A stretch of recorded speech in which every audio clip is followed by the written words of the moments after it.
feels that the county government of Bungoma should be dissolved, and apart from that, also if he feels he should be charged or even impeached. All right, many thanks. That is Willie Lusige, live for us from Bungoma. Now, let's now take you to ODM party offices at Chungwa House, where party leader Raila Odinga is witnessing the swearing in of the new office bearers of the party's election board. The reconstitution of the elections board follows recommendations of a task force report commissioned by the party that accused the former board of interfering with nominations for elective posts. Let's cross over there and listen in. So these are not really accidents, but they're lessons that a party learns from, and in order to improve and strengthen its structures going forward. As where we are today, we are an opposition party and at the same time a government party.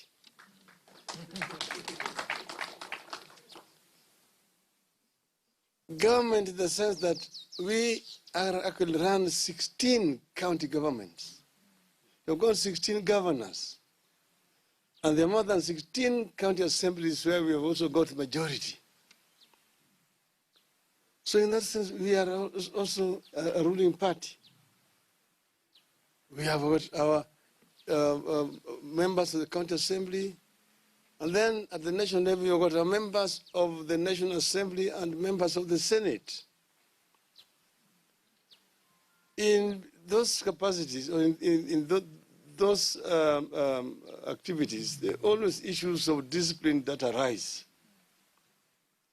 And that's why the disciplinary committee is being created by the party to deal with matters of discipline, not only at the time of elections, but even in the course of the running of government or playing our role in parliament.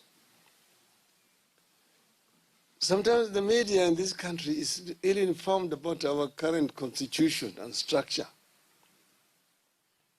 We have the presidential systems and parliamentary systems. Before the new constitution came into power, into force, we had a parliamentary or a hybrid of parliamentary and presidential. In a parliamentary, pure Westminster type of parliamentary system, you have an adversarial system where you got opposition and the government, clearly. So the opposition's work is to keep the government in check, and most of the times oppose the government when the government goes wrong. But in a presidential system, where you've got clear separations of power, the executive, the legislature, and the judiciary, things are a little bit different. Because in a presidential system, parliament as an institution is supposed to oversight the executive. So it is not only the responsibility of the minority party to oversight. Even the majority parties is part and parcel of that process of oversighting. That's the role of the government. So media is giving us that, oh, the opposition is weak, the opposition is weak. No. In parliament, our members of parliament are playing their role of oversight. All of them. And even those who are in the majority party are also playing their role. That's why you've got committees in the House who have been tasked to oversight various portfolios. So don't be that ODM is not doing its role. What about Jubilee? Jubilee members of parliament have also a role to oversight that government. All the members of parliament have a role to do the work of oversighting. But this is a system that is still new. We must understand that members of parliament are still in the process of learning what they're supposed to be doing today. So we want to move forward as one united party, and we're now doing preparations. Shortly, we're going to be having party elections. And the message you have sent out to all our members of the party across the country, that we want discipline and peace in these elections so that we can internalize democracy within our party. You cannot expect to run a democratic government if you don't have democracy within the party itself. The party must be democratic. That is when it can run a democratic government. There must be a process of consultations at every stage within the party structure, going from the sub-branches to branches to the national party. All our party organs have been working very effectively, but now for the COVID pandemic, we have not had an opportunity to have those meetings. And that's why it is only the Central Committee which has been meeting, because with the Central Committee, we can observe social distancing and do business. We are not able to do that with the National Executive Committee. We are not able to do that with the Governing Council, nor can we have a delegates conference. But time is going to come when this is going to be possible in not too distant, far away. Because we are convinced that we are going to be able to deal with this animal called COVID pandemic. We believe that eventually we are going to triumph over this, and that Kenya is going to emerge out of it stronger than it is today. We have, of course, also our partners with whom we are working. As you know, we are working on the issue of BBI. And BBI is still going to start working again. There's been a lot of speculations in the media, oh, when is this report going to be handed over? The committee finishes work so the time ago and so on. Yeah, we are going to receive that report, myself and President Uhuru Kenyatta. We will make it public. They say that, oh, the reggae stopped. And I said, the reggae did not stop. The reggae went on halftime. The players have been getting some kind of massage and instructions from the coaches. And we have been doing overhaul. So shortly the reggae is going to be back. And nobody can stop reggae. And eventually, we believe that we are going to bring this together, and it's going to help us in improving governance structures in our country. All the issues which were raised by Kenyans during the process of consultations will be dealt with by that report, and they will be implemented. It is not the desire of anybody to make it any more difficult, more costly than it is. We told, oh, there's no money for referendum. It's too expensive. Some people are talking about billions which have been spent on BBI. Ask them, where did those billions come from? There were no billions. Oh, referendum costs billions. The referendum does not have to cost billions. Ask the British. In a short period of time they did a referendum, then they've done also an election. It's because of corruption in this country that Kenyan elections have been too expensive. In the United States, and you can verify, the cost of election there is $40 per ballot. 40 US cents. 40 US cents per ballot. In Europe, sometimes it costs 50 cents. Some countries 30 cents. When it goes up, 60 cents per ballot. If you take it at 50 cents, and we had 20 million registered voters, that would be $10 million. $10 million is 1 billion Kenyan shillings. Yet here, it costs us over 40 billion shillings to do an election. And to do a presidential repeat when no new ballot papers were printed, another 10 billion shillings. It's basically stealing. A referendum does not need to cost more than 2 billion Kenya shillings. So you should not be told, oh, we have no money. There's no money to do it. No, there's money to do it, and we can teach Mr. Chebukati, if he's going to be able to do it, how to do it. We are going to show them how to do it. So we have, if there's a need for a country to do a referendum, the country does it. It is done all the times in European countries, in civilized democracies. Why do Kenyans not want it? Why are we being told, do it together with the general elections? How are we going to do it with the general elections? Already you have got 6 ballots. You want to add another 7 to the illiterate voter. That will not work. We will do it before the next general elections. Without very many remarks, I really want to congratulate all the new members, the chairs who have been sworn in, and all the new members. The baton has been handed over to you to carry the baton of this great party, Orange Democratic Movement, Kenya. And I'm sure that you guys are going to be equal to the task.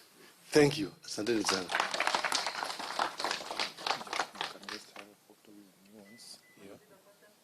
No, both. Wait. I want to take a photo with the new person. Just ask a question.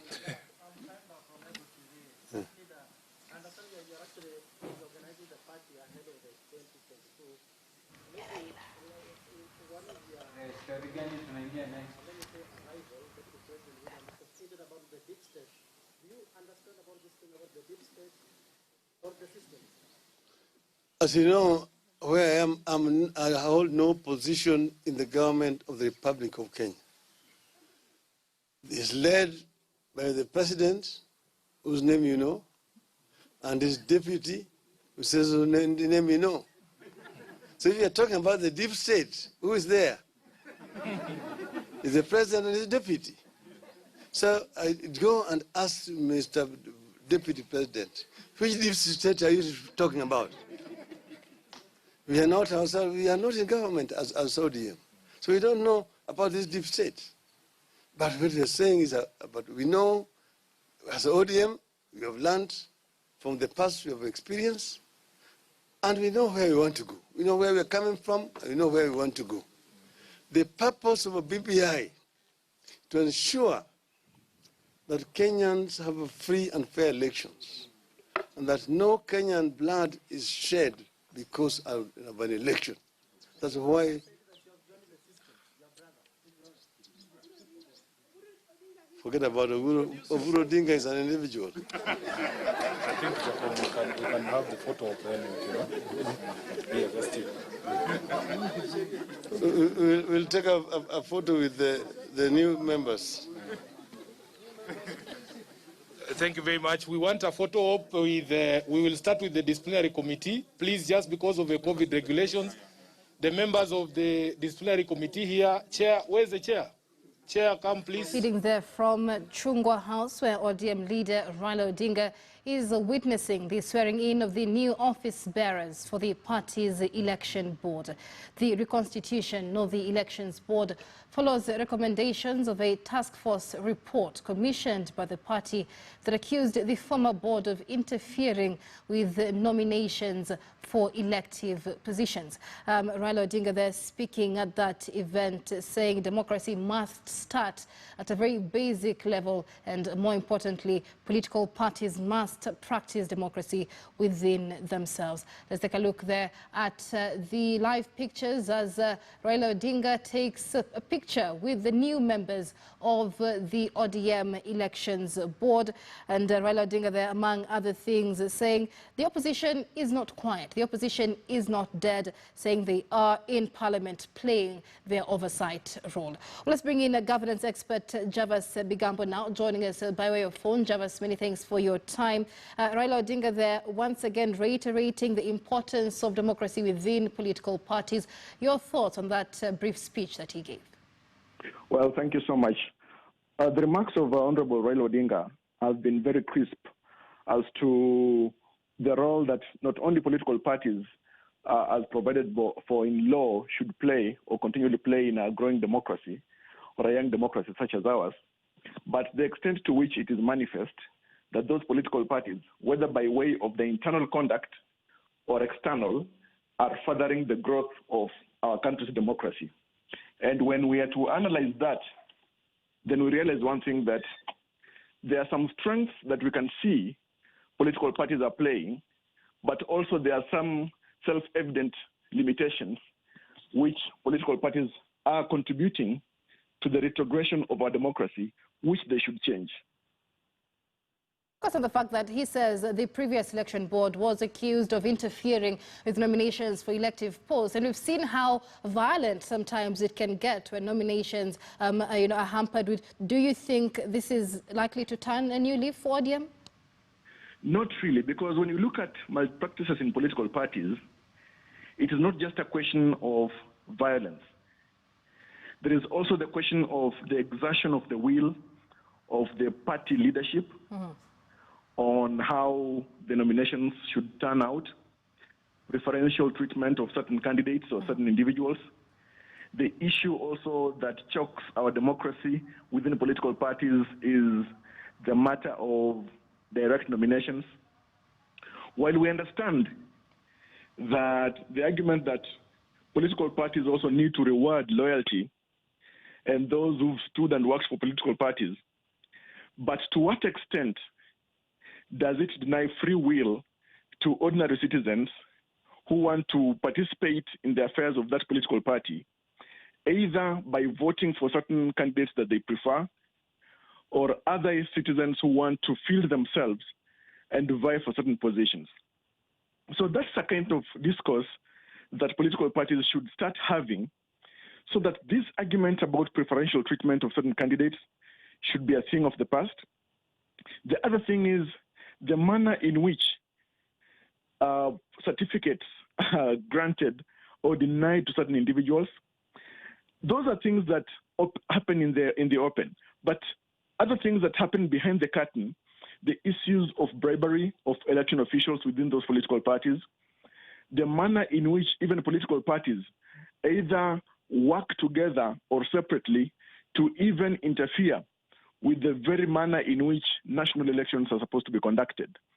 Because just to pause it there, even other than interference within the party level, on a larger scale, Raila Odinga has also touched on the deep state issue. One coming from Deputy President William Ruto's remarks, and even while being asked about his brother Oburu Odinga's remarks, he says Oburu Odinga is an individual. Do you think that is a symbolic to him distancing himself from this so-called deep state?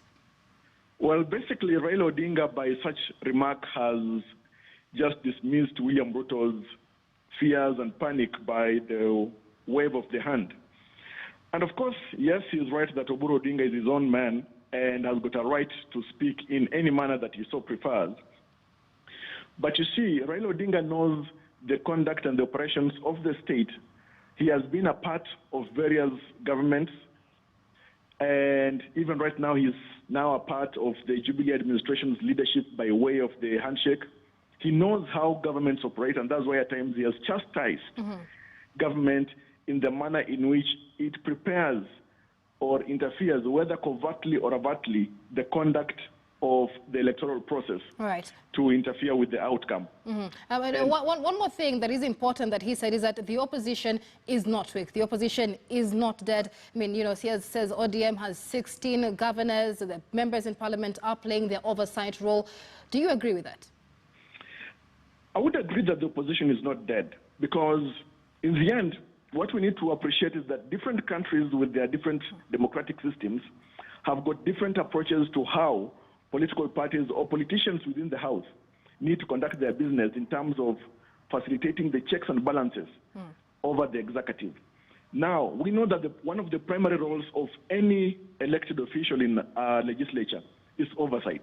So whether in government or within the opposition party, they play the oversight role. I agree with him to that extent. However, we know very well that to the extent that politicians, for example, say looking at ODM right now, the ODM leadership, politicians in the houses, Senate and National Assembly, to the extent that they are working closely with the Jubilee administration through the handshake, they are a bit shy to be quick-witted and razor sharp in terms of checking the executive over malpractices or excesses. All right. Even Raila Odinga himself, he has clamped down his sharp criticism and even fact-checking the president and the government itself.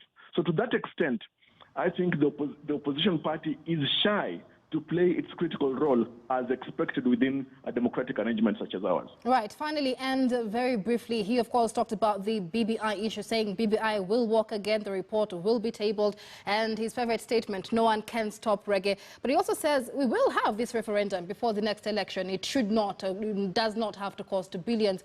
Is he perhaps hinting at the contents of this report that is yet to be tabled? His remarks have demonstrated that he is strong-willed to ensure that Kenyans get to have their views and vote over the BBI report and alter the structure of governance as we presently have. It also demonstrates that he is not letting up, whether by the fear of the costs or whatever on the issue of the BBI, and that it is now very significant to him as it is to the country. From his remarks, you can see that to Raila Odinga, the vote on the BBI is first a personal issue and an issue of political conquest and achievement for him. So he won't let up. But when you look at the matter of cost, as you have spoken about, the 2 billion shilling being the possible cost to the cost for the referendum, I think it is not accurate.